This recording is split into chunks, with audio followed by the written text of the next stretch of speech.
Hello good morning मेरे शेर शेरनियों। चलो तो आज हम पढ़ते हैं मेवाड़ का इतिहास। कल हमने राजस्थान हिस्ट्री के बारे में कुछ बात की थी। आज हम मेवाड़ का इतिहास शुरू करते हैं। मेवाड़ का इतिहास शुरू करने से पहले आपको बता दूं मेवाड़ में कौन कौन से क्षेत्र आते हैं। तो मेवाड़ के अंतर्गत राजस्थान के एक तो राजसमंद,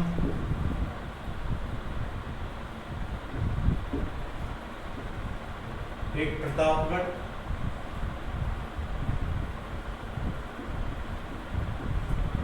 एक उदयपुर, एक भीलवाड़ा,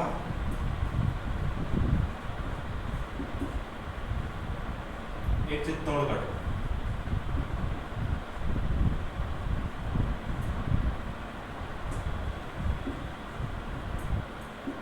राजस्थान के ये जो क्षेत्र हैं, एक तो राजसमंद हुए, एक प्रतापगढ़, एक उदयपुर, एक भीलवाड़ा, एक चित्तौड़गढ़, ये 5 क्षेत्र मेवाड़ के अंतर्गत आते हैं। मतलब इन क्षेत्रों का जो क्षेत्रफल है वो राजस्थान के क्षेत्रों का जो क्षेत्र है वो सब मेवाड़ के अंतर्गत आता है। ठीक है। अगर हम बात करते हैं मेवाड़ के प्राचीन नाम की, तो मेवाड़ का 3 प्राचीन नाम है। मेवाड़ के प्राचीन नाम,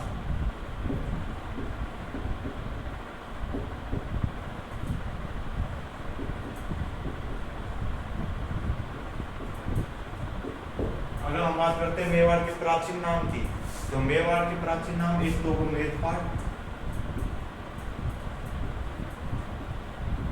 एक होगा प्रागवाट,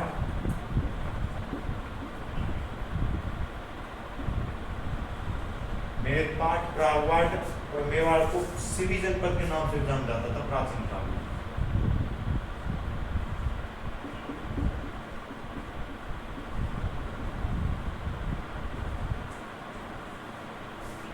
ये हो गए 3 मेवाड़ के प्राचीन नाम। मेवाड़ के प्राचीन नाम हो जाएंगे मेदपाट, प्रागवाट और सिवी जनपद। ये तीनों मेवाड़ के प्राचीन नाम है। मेवाड़ के प्राचीन काल में मेवाड़ नहीं होकर इन्हीं तीनों नामों से जाना जाता था। ठीक है। अब बात करते हैं मेवाड़ की उत्पत्ति कैसे हुई। मेवाड़ की उत्पत्ति कैसे हुई,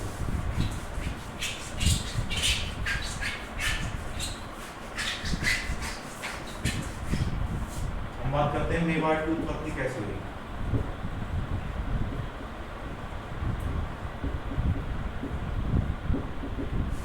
मेवाड़ की उत्पत्ति के बारे में देखा जाए तो मेवाड़ की उत्पत्ति के बारे में मेवाड़ की उत्पत्ति के बारे में बताया गया है कि 566 ईस्वी को बताया गया है। मेवाड़ की उत्पत्ति कब बताई गई है? 566 ईस्वी को बताई गई है। कौन बताता है 566 ईस्वी के? तो एक सामूली अभिलेख है जो उदयपुर से प्राप्त हुआ है। कौन सा अभिलेख? सामूली अभिलेख।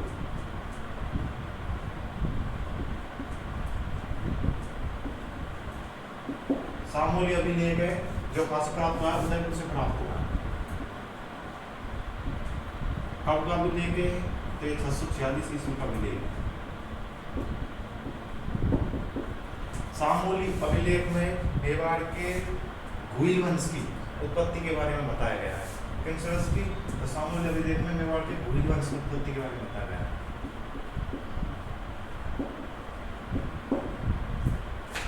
ठीक है, यहाँ तक क्लियर है। मेवाड़ के प्राचीन नाम हो गए, मेवाड़ का क्षेत्रफल हो गया और मेवाड़ का उत्पत्ति के बारे में बताया गया। तो मेवाड़ की उत्पत्ति के बारे में सामूली अभिलेख में बताया है। सामूली अभिलेख 646 ईस्वी का अभिलेख हो जाएगा जो मेवाड़ के घुइल वंश की जानकारी देता है, घुइल वंश की उत्पत्ति के बारे में जानकारी देता है। इसकी अब कैसे पता लगाएंगे कि भाई ये तो 646 ईस्वी का अभिलेख है, मेवाड़ की उत्पत्ति 566 में हुई थी, तो इसका कैसे पता लगाया जाता है? तो जो सामूली अभिलेख है ना, ये सामूली अभिलेख कोई घुइल वंश के सेनादित्य नाम के राजा का अभिलेख था।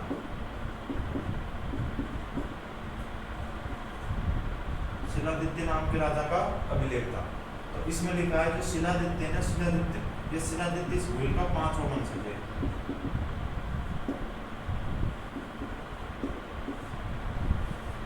जो सामूली अभिलेख है, सामूली अभिलेख कहता है कि जो शिलादित्य नाम का जो राजा था ना, शिलादित्य घुइल का 5वां वंशज था। ठीक है। इसकी जानकारी क्या देता है? मेवाड़ से अभिलेख देता है, सामूली अभिलेख देता है। अगर हम इस हर राजा का टाइम पीरियड देखें तो घुइल से लगाएंगे 5वां वंशज था, तो उसको नीचे ले जाएं जैसे कि 5 14 14 20 साल, अगर एक राजा का टाइम पीरियड 20 वर्ष रहा भी तो इसमें घटाएंगे। जैसे कि भाई शिलादित्य के हो गए 20 वर्ष, फिर इससे नीचे के 20 वर्ष, इससे नीचे 20 वर्ष। ऐसे अगर देखा जाए तो 566 ईस्वी मेवाड़ की उत्पत्ति का समय निकाला जाता है कि मेवाड़ कोई जो प्रथम राजा होगा उसका शासनकाल 566 ईस्वी के करीब माना जाता है। ये हो जाएगी सब मेवाड़ की उत्पत्ति। समझ नहीं आया तो एक बार फिर से देखिए, मेवाड़ की उत्पत्ति कब की है? 566 ईस्वी की हो जाएगी। इसकी जानकारी कौन देता है? तो सामूल्य अभिलेख इसकी जानकारी देता है। सामूल्य अभिलेख 640 ईस्वी का है, उदयपुर का अभिलेख है जो भूलवंश की जानकारी देता है और शिलादित्य नाम के राजा की जानकारी देता है। शिलादित्य कौन था? शिलादित्य भूल का 5वां वंशज था। आप तो बस खाली ये याद रखिए शिलादित्य नाम का राजा भूल का 5वां वंशज था और इसके अनुसार जो भूलवंश की उत्पत्ति है 666 ईस्वी की मानी जाती है। ये हो जाएंगे सब मेवाड़ की उत्पत्ति के बारे में बताया गया है। ठीक है, जो ये सामूल्य अभिलेख है ना, सामूल्य अभिलेख एक चीज की जानकारी वो देता है। किसकी जानकारी देता है? तो सामूल्य अभिलेख देता है, वो देता है उदयपुर में अरण्यवासिनी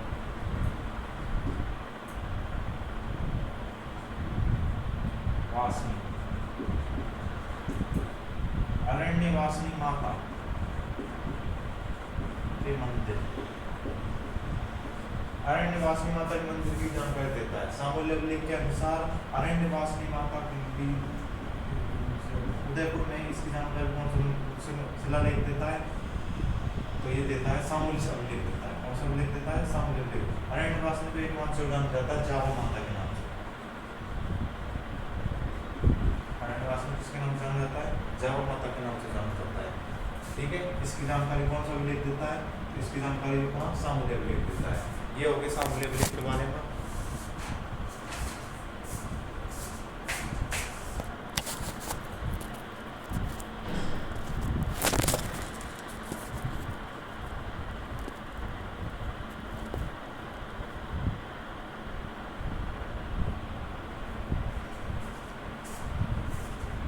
ये हो गए ना अपने सामूल्य अभिलेख के बारे में। अगर हम भूलवंश के प्रथम राजा के बारे में पढ़ते हैं तो भूलवंश का जो अपना प्रथम शासक था वो था बप्पा रावल। ठीक है, चलो देखते हैं आगे।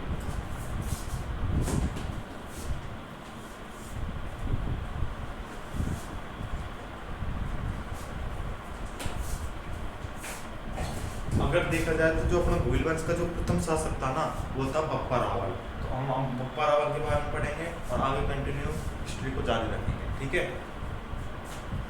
प्रथम जो शासक हो जाएगा वो हो जाएगा बप्पा रावल।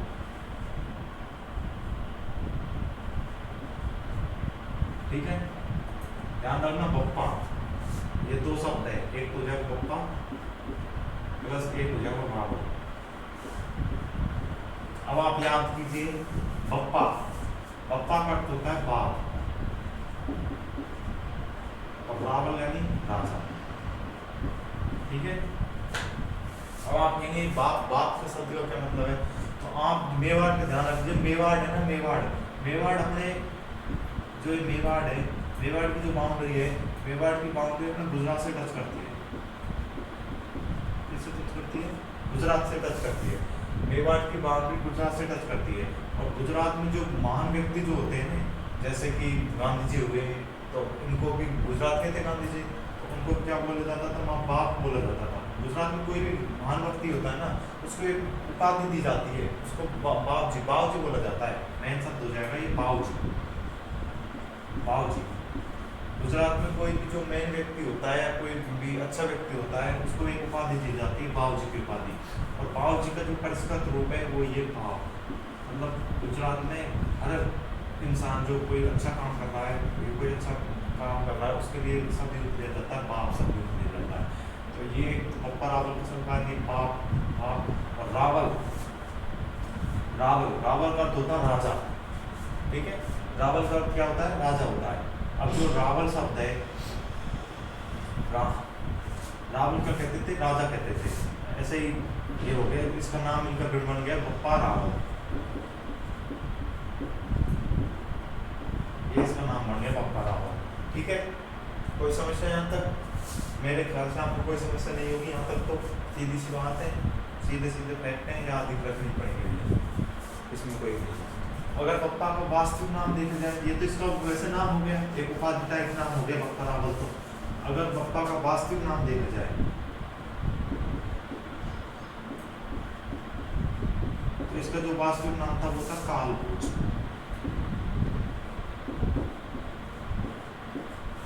भाई ये तो इसकी उपाधि हो गई बप्पा रावल की। बप्पा तो रावल राजा को कहते थे, तो बप्पा रावल तो इसकी उपाधि के नाम है। अगर इसको वास्तविक नाम देखें अपन तो इसका जो वास्तविक नाम था वो था कालभोज। ठीक है, यहाँ तक समझ आ गया होगा सबके मेरे ख्याल से, यहाँ तक तो कोई समस्या होगी नहीं।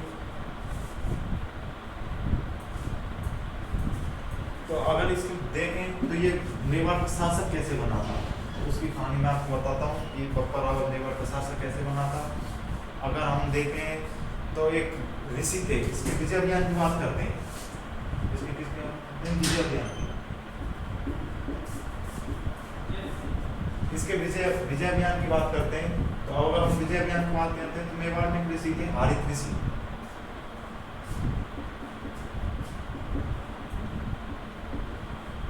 मेवाड़ में ऋषि थे हारित ऋषि। ठीक है, हारित ऋषि उदयपुर में रह करते थे। तो ये भी जो बप्पा रावल था ना, बप्पा रावल कालभोज हारित ऋषि का शिष्य था। हारित ऋषि कौन था? ये हारित ऋषि का शिष्य था। हारित ऋषि जो थे ये हारित ऋषि की सेवा करता था, उनकी गाय वाय चराया करता था कालभोज। तो एक दिन हारित ऋषि को क्या है, उनका मरने का समय आ गया। अब पहले के जो ऋषि मुनि थे उनको पहले पता लग जाता भाई मेरे मरने का समय कब आएगा। तो इसको पहले पता लग गया हारित ऋषि को कि आज मैं जाने वाला हूँ। इसने बप्पा रावल को बुलाया कि बप्पा इधर आ भैया। वो गया, हाँ गुरुजी। तो उसने बताया भाई मैं तो जा रहा हूँ, वो बता तैने मेरी एक सेवा करी है, मांग क्या मांगना चाहता है। तो उसने फिर मांगा कि आप मुझे क्या दोगे, मेरी तो एक इच्छा है, मेवाड़ को राज मिल जाए। वो तब उसने बोल दिया हारित ऋषि ने तथास्तु। तो अब मेवाड़ का राज मिले कैसे, ये भी एक बड़ी समस्या है। उस समय की सबसे बड़ी बप्पा रावल के सामने समस्या यही थी कि मेवाड़ का राज कैसे मिले। लेकिन मेवाड़ जो था उस समय मेवाड़ पर मौर्य का शासन था। उस समय मेवाड़ पर किसका शासन था? मौर्यों का शासन था उस समय मेवाड़ पर। उस समय मेवाड़ पर मौर्यों का शासक था। ठीक है, मौर्य वंश का एक शासक था मान मौर्य। जो मान मौर्य नाम का राजा था, वो मान मौर्य नाम का राजा उस समय मेवाड़ में चित्तौड़गढ़ का शासन कर रहा था। किस पर शासन कर रहा था? चित्तौड़ का शासन कर रहा था। उस समय मेवाड़ में चित्तौड़गढ़ का शासन कर रहा था। तो बप्पा रावल ने क्या किया 734 ईस्वी में, अब क्या था 734 ईस्वी, बप्पा रावल ने 734 ईस्वी में मेवाड़ पर जो मान मौर्य नाम का शासक था इस पर आक्रमण किया तथा मान मौर्य को हराकर बप्पा रावल ने क्या किया 734 ईस्वी में चित्तौड़ के शासक मान मौर्य पर आक्रमण किया तथा मान मौर्य को हराकर चित्तौड़ पर कब्जा कर लिया। तो किसके आशीर्वाद से किया था ये? तो ये किया था हारित ऋषि के आशीर्वाद से।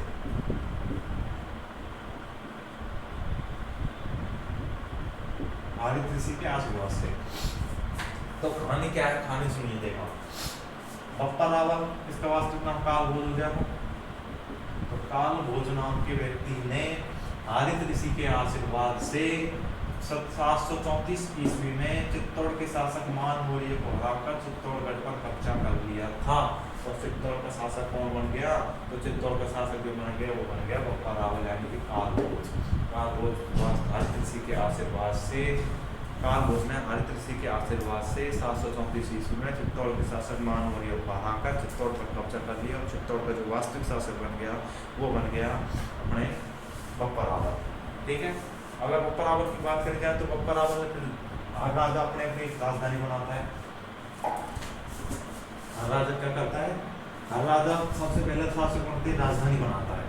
मतलब एक राज्य की एक राजधानी होती है, तो राजा सबसे पहले शासक बनने पर राजधानी बनाता है।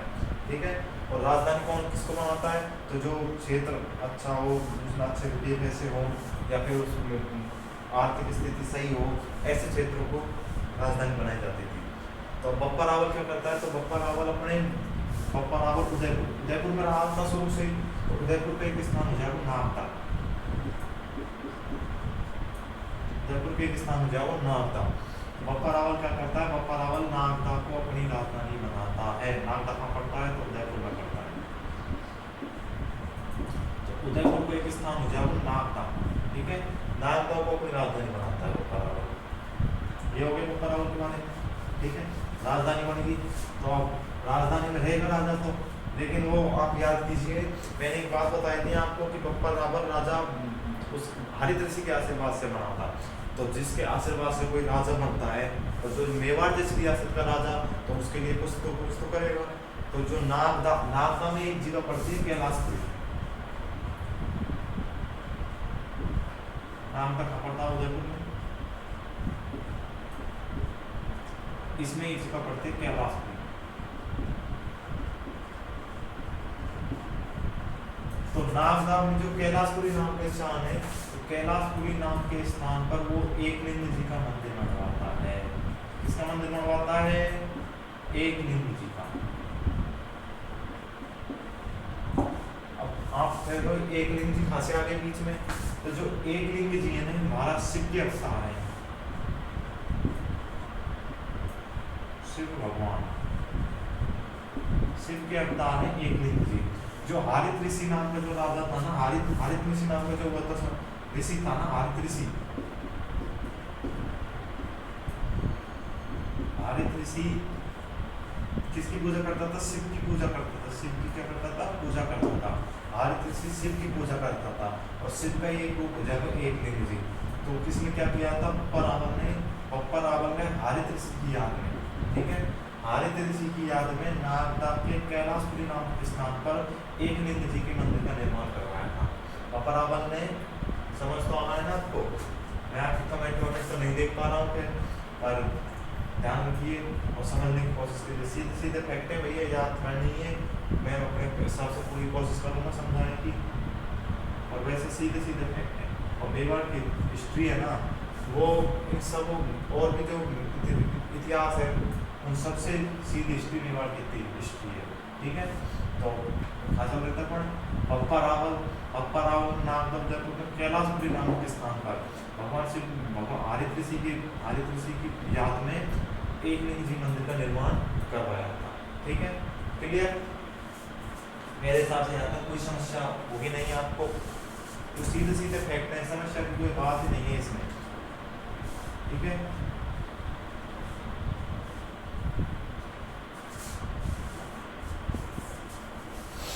अब ये था ना जो एकलिंग जी मंदिर था ना, एकलिंग जी मंदिर,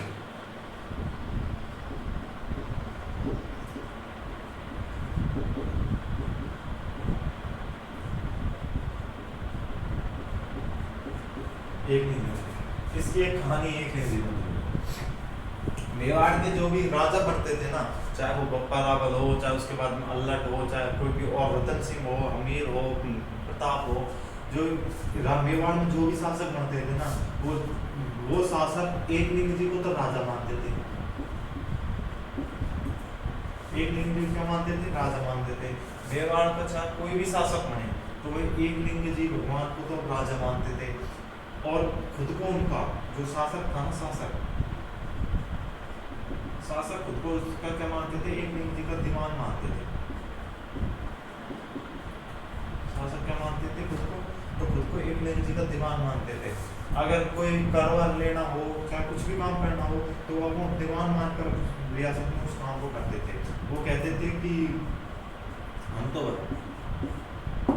ये मेवाड़ के शासकों की सबसे अच्छी बात है, वो कहते थे कि मेवाड़ के जो असली राजा है ना, मेवाड़ के वास्तविक राजा, तो मेवाड़ के वास्तविक राजा तो भैया एकलिंग जी है, हम तो सिर्फ उनके दीवान हैं। क्या है, उनके दीवान हैं। मेवाड़ में कुछ भी काम हो तो वो कहते थे कि एकलिंग जी की कृपा से ये काम हो रहा है, हमको तो एकलिंग जी ने बोला है कि भैया अपने तुम इस काम को कीजिए, तो हम तो उसके दीवान है, इसलिए काम को कर रहे हैं।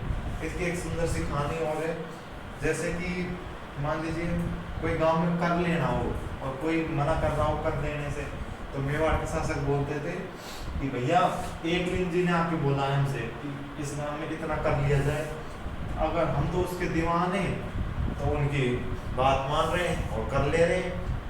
अगर आपको कर नहीं देना तो मत दीजिए। एक लिंक अपना आप देख लेंगे। और उस समय जो देवीय सिद्धांत था ना, उस समय देवताओं या ऋषि मुनि की पूजा बहुत अधिक की जाती थी, इसलिए अब कोई व्यक्ति देवताओं से डर भी था, तो देवताओं से डरता था तो मानता था कि भाई अगर कर नहीं दिया तो एक लिंग जैसा या तो नाराज हो जाए या फिर कुछ कर दे, हानि पहुंचा दे, ऐसा वो मानते थे मेवाड़ के लोग। इसलिए वो राजा वाजा को आसानी से कर दिया करते थे। मेवाड़ के राजा भी कह रहे ऐसी कोई बात नहीं थी। मेवाड़ के राजा भी जनता प्रेमी थे और वो जनता पे ऐसे नहीं कि उन्होंने जबरदस्ती शासन किया, जनता उन्हें प्रेम से वो अपने राज्य की पूर्ति के हिसाब से कर दिया करते थे। मेवाड़ में ऐसी कोई करवा की समस्या कभी नहीं होती, ठीक है। और जो मेवाड़ में जो एक लिंग जी को जो राजा माना करते थे ना, ऐसे सिद्धांत को क्या कहते हैं? राजत्व का देवी सिद्धांत कहते हैं।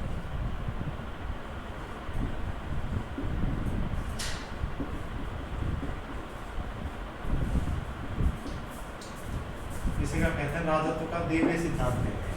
मतलब कि राजा खुद को राजा नहीं मानकर और किसी भगवान, किसी भी गुरु को राजा मान देते हैं, उसे क्या कहते हैं? राजत्व का देवी सिद्धांत कहते हैं। ये तो वैसे मेवाड़ में फेमस बात है, बल्कि ऐसा कुछ नहीं है। मैं आपको बता दूं, आप बात करोगे जोधपुर में, मारवाड़ की बात करो तो मारवाड़ में भी राजा खुद को राजा नहीं मानते थे, वहां पर भी उसको राजा माना जाता था। अलग किसी भगवान को, विष्णु भगवान को राजा माना जाता था, ठीक है। ऐसे ही यहाँ भी कुछ नहीं है। यहाँ भी मेवाड़ में राजा को राजा नहीं मानकर अपने इष्ट देवता यानी कि जो एक लिंग जी है उनको राजा मानता है, ठीक है। मेरे हिसाब से यहाँ तक आपको क्लियर होगा, यहाँ तक कोई समस्या नहीं होगी शायद, ठीक है। तो अब इसके बारे में और देखते हैं बप्पा रावल के बारे में। अगर बप्पा रावल की ओर देखी जाए तो बप्पा रावल ने मेवाड़ में क्या चलाते हैं? 115 ग्रेन का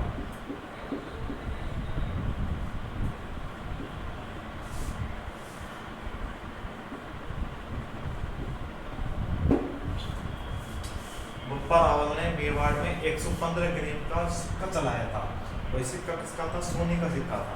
किसका सिक्का था? ये सोने का सिक्का था।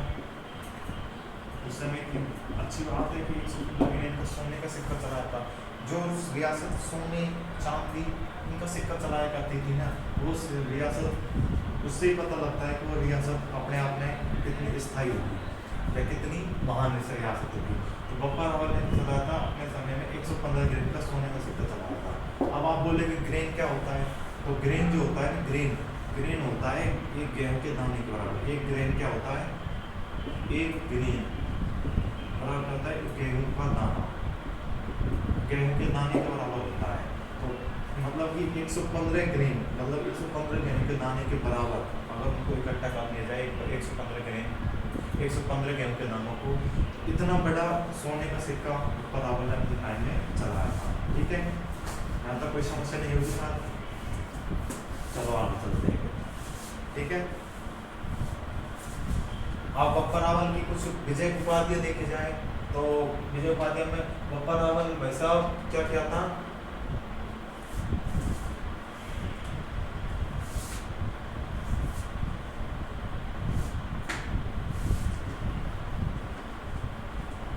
इधर मेवाड़ इधर की साइड पड़ता था गजनी, एक स्थान पड़ता है गजनी।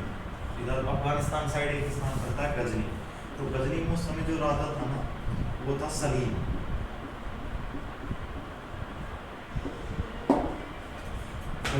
गजनी को उस समय जो शासक था ना, वो था सलीम।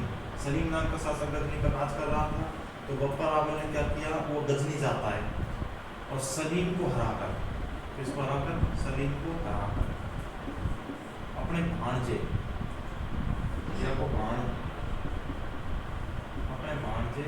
को वहाँ का शासक बनाता है।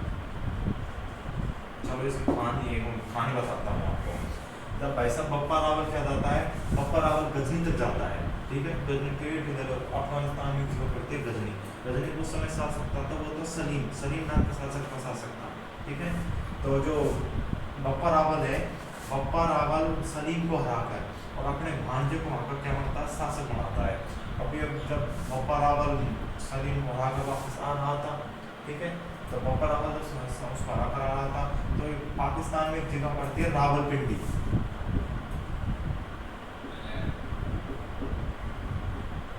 पाकिस्तान में एक जगह पड़ती है रावलपिंडी। तो रावलपिंडी जो स्थान है एक तरह से देखें तो बप्पा रावल के नाम पर ही है। जब ये गजनी के शासक सलीम को हराकर वापस आ रहा था तो इसकी सेना बप्पा रावल की सेना कुछ दिनों तक रावलपिंडी नाम के स्थान पर विश्राम किया था सेना ने। अब जहाँ सेना रुकती है तो भाई इतनी बड़ी सेना है, उसके लिए खाने पीने के लिए कुछ चाहिए, उसके लिए हर व्यवस्था चाहिए। तो दुकानें खुल गई और भी कुछ जो सामग्री है वो सब चालू हो गई और भी जो आर्थिक रूप से वो विकसित शहर के रूप में बन गया। अब एक दिन कोई जा रहा था कोई आम व्यक्ति ने पूछा, यार 5-6 दिन पहले तो यहाँ कुछ भी नहीं था और आज एक विकसित शहर बन गया, तो ये चक्कर क्या है भाई, इतनी एक जल्दी कैसे शहर बन गया? और यहाँ कौन की सेना में लगी, कौन का ये पिंड सेना क्या बोलते हैं, पिंड बोलते हैं। सेना क्या बोलते हैं, पिंड बोलते हैं। तो ये कौन के पिंड पड़े हुए हैं यहाँ पे, कौन की सेना रुकी हुई है यहाँ? तो किसी ने जवाब दिया कि भैया रावल की सेना है। किसकी सेना है? रावल की। किसकी सेना है? रावल की सेना है, ठीक है।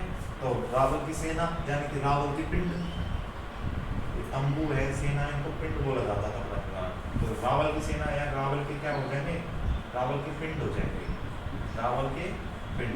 तो रावल के पिंड इससे ही परिष्कृत होता बढ़ गया रावलपिंडी। अगर हम पाकिस्तान वालों को बोल रहे हैं कि उनके तो एक जो मेन सिटी है ना, पाकिस्तान की मेन सिटी रावलपिंडी, वो रावलपिंडी का नाम भी हमारे राजा के ऊपर है।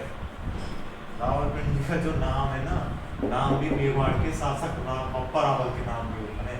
सारे जो पाकिस्तान वाले ने उनको कभी मौका लगे तो बोल देना, मेरा तो कभी मौका लगेगा नहीं, तो आप बोल देना कि सारे तुम्हारे तो जो गांव है वो शहर है रावलपिंडी का जो नाम है ना, रावलपिंडी का नाम भी हमारे शासक बप्पा रावल के नाम के ऊपर है, ठीक है। मतलब बप्पा रावल ने रावलपिंडी नाम के इसको बसाया था और रावलपिंडी का नाम था, ठीक है। यहाँ तक क्लियर? मेरे हिसाब से आपको कोई समस्या होगी नहीं, यहाँ तक सीधे फैक्ट याद कीजिए। मैं मेरी तरफ से आपको समझाने की पूरी कोशिश कर रहा हूँ। फिर भी अगर कोई समस्या है तो आप कमेंट बॉक्स में डाल दीजिए, मैं कोशिश करूँगा अगली वीडियो में इसको बताने की, ठीक है। अब एक जो इतिहासकार हो जाएंगे,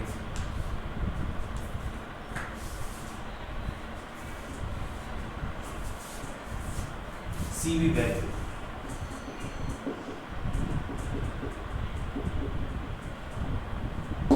एक इतिहासकार है, अपने बहुत अच्छे इतिहासकार हैं, सीवी वैद्य। तो जो सीवी वैद्य जो इतिहासकार हैं, सीवी वैद्य ने इनकी बप्पा रावल की जो तुलना की है चार्ल्स मार्टेल से की है।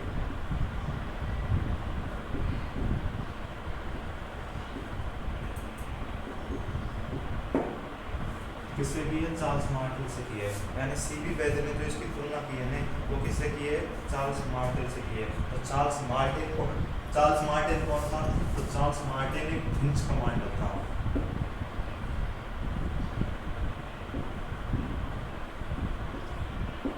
यानी कि बप्पा रावल ने, सीवी वैद्य ने बप्पा रावल की जो तुलना की है वो चार्ल्स मार्टेल से की है। चार्ल्स मार्टेल कौन था? तो चार्ल्स मार्टेल एक फ्रेंच कमांडर था, ठीक है। क्लियर? यहाँ तक ये इसकी थोड़ी उपाधि है, ध्यान रखना, ठीक है। अब है बप्पा रावल की उपाधियाँ। बप्पा रावल भाई इतना बड़ा राजा था तो उसकी उपाधि भी तो होंगी, और वैसे देखा जाए तो हर राजा की कोई न कोई उपाधि मिलती है, ठीक है। उपाधि सीधी फेंकते, ठीक है, याद करने की। उपाधि की बात करी जाए तो बप्पा रावल की जो उपाधि हो जाएंगी वो हो जाएंगी हिंदू सूर्य। बप्पा रावल की 3 उपाधियाँ हैं वास्तव में देखी जाए। बप्पा रावल की उपाधियाँ,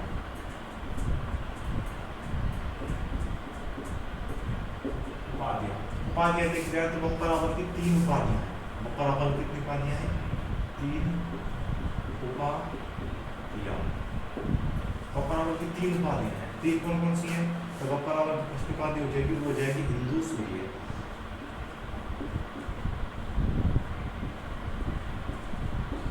मैं समझाऊंगा आपको कैसे कैसे पढ़ी उपाधियां।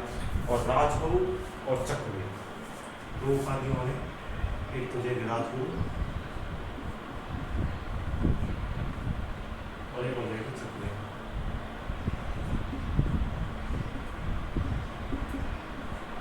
ठीक है, चक्रवर्ती सम्राट।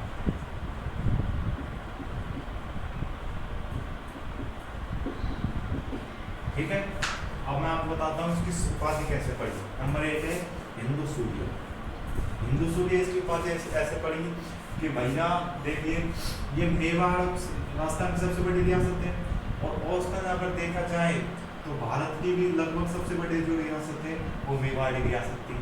मेवाड़ का नाम का डंका बजता था पहले, प्राचीन काल में मेवाड़ के नाम का डंका बजता था। हर कोई मेवाड़ को चाहता था, मेवाड़ जो भी शासक थे उसके सब सम्मान करते थे। मेवाड़ के शासक एक तरह से जो बात बोल देता था उस बात का पालन किया जाता था। इस तरह मेवाड़ एक बहुत बड़ी रियासत थी प्राचीन काल में। ठीक है, तो मेवाड़ और बप्पा रावल मेवाड़ का सबसे पुराना शासक, सबसे प्रथम जो शासक जिसकी जानकारी हमें मिलती है, लिखित रूप से जिसकी जानकारी मिलती है, वो था बप्पा रावल था। ठीक है, तो बप्पा रावल जो हो जाएगा, मेवाड़ का सबसे पुराना शासक है, एक तरह से सूर्य है। मेवाड़ का क्या है? सूर्य है, इसलिए इसकी और हिंदुत्व का बहुत बड़ा हुआ था, सलीम घराने तक गजनी तक गया था, इसलिए बप्पा रावल को क्या कहते थे? इसलिए बप्पा रावल क्या कहते हैं? हिंदू सूर्य कहते थे। इसलिए बप्पा रावल क्या कहते थे? हिंदू सूर्य। ये इसकी उपाधि है। एक हो जाएगी राजगुरु। राजगुरु का होता है राजाओं का गुरु। तो बप्पा रावल क्या था? राजाओं का गुरु था। बप्पा रावल ने कही थी, भैया अगर कोई राजा वादा कोई लेडी है तो मेरे पास आइए, मैं उनको शिक्षा दूंगा। इसलिए उसकी जो उपाधि हो जाएगी वो हो जाएगी राजगुरु हो जाएगी। ठीक है, मतलब वो राजाओं का गुरु था, राजा को शिक्षा विक्षा दिया करता था, इसलिए उसकी उपाधि राजगुरु हो जाएगी। एक उपाधि है उसकी चकवे। चकवे का होता है चक्रवर्ती सम्राट। ठीक है, चकवे का क्या होता है? चक्रवर्ती सम्राट। अब आप मानिए कोई राजा इधर को मेवाड़, ठेठ राजस्थान के दक्षिण में जो मेवाड़ है, मेवाड़ से चलता है और मेवाड़ से कहाँ तक जाता है? गजनी तक। गजनी तक जाता है, गजनी के राजा को भी हराकर और अपने भांजे को वहां पर राजा बनाता है। तो ऐसे वो चक्रवर्ती सम्राट नहीं हुआ, वो भाई साहब बहुत बड़ा चक्रवर्ती सम्राट था। जो मेवाड़ के शासक, मेवाड़ का कोई शासक अगर कोई ठेठ गजनी तक अफगानिस्तान तक पहुंच जाए तो वो एक तरह से चक्रवर्ती सम्राट है, तभी तो पहुंच जाएगा वहां तक। इधर चक्रवर्ती बीच में पकड़ लेंगे, सारे मार देंगे, तो ये क्या हो गया? चक्रवर्ती सम्राट हो गया। चक्रवर्ती का अर्थ होता है चक्रवर्ती सम्राट, चक्र का अर्थ होता है चक्रवर्ती सम्राट होता है। ये हो जाएगा साहब बप्पा रावल की 3 उपाधियां। ठीक है, मेरे हिसाब से यहाँ तक आपको समझ आ गया होगा, और कोई समस्या हो तो कमेंट बॉक्स में डालिए, मैं बताऊंगा। अगली वीडियो में आपसे बहुत अच्छी तरह बात करने का प्रयास किया जाएगा। ठीक है, अगर अब मैं दोबारा इसका रिवीजन करा देता हूँ तो सुनिए। अपन ने चालू किया था मेवाड़ के प्राचीन नाम से, तो मेवाड़ के जो प्राचीन नाम, मेवाड़ के जो प्राचीन नाम हो जाएंगे वे हो जाएंगे मेलपाट, प्रागवाट और शिवी जनपद हो जाएंगे। ठीक है, मेवाड़ का जो भौतिक प्रदेश, मतलब मेवाड़ कौन कौन से प्रदेशों में फैला हुआ है? तो मेवाड़ जो फैला हुआ है वो चित्तौड़गढ़, उदयपुर, राजसमंद, भीलवाड़ा और एक जो प्रतापगढ़, ये 3, 4, 5 जो जिले हैं राजस्थान के, इनमें मेवाड़ का विस्तार था। ठीक है, मेवाड़ की उत्पत्ति कैसे हुई? तो मेवाड़ की उत्पत्ति की जानकारी अपने सामूल्य अभिलेख से मिलती है। सामूल्य अभिलेख उदयपुर का अभिलेख हो जाएगा, 646 ईस्वी का अभिलेख है, जो शिलादित्य नाम के राजा का अभिलेख है, जो जानकारी देता है कि मेवाड़ की उत्पत्ति कब हुई थी? 586 ईस्वी में हुई थी। मेवाड़ की उत्पत्ति कब हुई थी? 586 ईस्वी में हुई थी। किसकी जानकारी मिलती है इसकी? तो सामूल्य अभिलेख से इसकी जानकारी मिलती है। ठीक है, सामूल्य अभिलेख मिलती है। अब हम बात करते हैं मेवाड़ के सबसे पुराने जो शासक हो जाएंगे वो। ठीक है, सामूल्य अभिलेख एक जानकारी जो देता है, ध्यान रखना, सामूल्य अभिलेख से जानकारी देता है वो अरण्यवासिनी माता। अरण्यवासिनी जो माता है जिसको जावर माता कहते हैं, तो जावर माता मंदिर की जानकारी कर देता है, अपने सामूल्य अभिलेख देता है। ठीक है, मेवाड़ के जो प्रथम शासक हो जाएंगे बप्पा रावल हो जाएगा, बप्पा रावल की उपाधि हो जाएंगी कालवद हो जाएंगी। उसके भीतर भी आपने देखा तो उसने क्या किया था? उसने मान मौर्य, चित्तौड़ के शासक मान मौर्य को हराकर चित्तौड़ पर कब्जा कर लिया। कब किया था? 734 ईस्वी में किया था। उन्होंने 734 ईस्वी में चित्तौड़ के राजा मान मौर्य को हराकर चित्तौड़ पर कब्जा कर लिया था। और कुछ नागदापुर ने राजधानी बनाया था। बफर आलम किसे बनाया था? नागदापुर ने क्या बनाया था? नागदापुर कैलाशपुरी नाम के स्थान पर एक मंदिर का निर्माण करवाया था, भगवान शिव का मंदिर है, एक लिंग जी मंदिर का निर्माण करवाया था। अब वो एक कहानी है कि यहाँ भगवान जो एक लिंग जी को अपना राजा मानते थे और खुद को उसको दीवान मानते थे, वो आपने बताई थी। उसके बाद में कोई समस्या होगी नहीं। और आगे अगर बात की जाए तो इसकी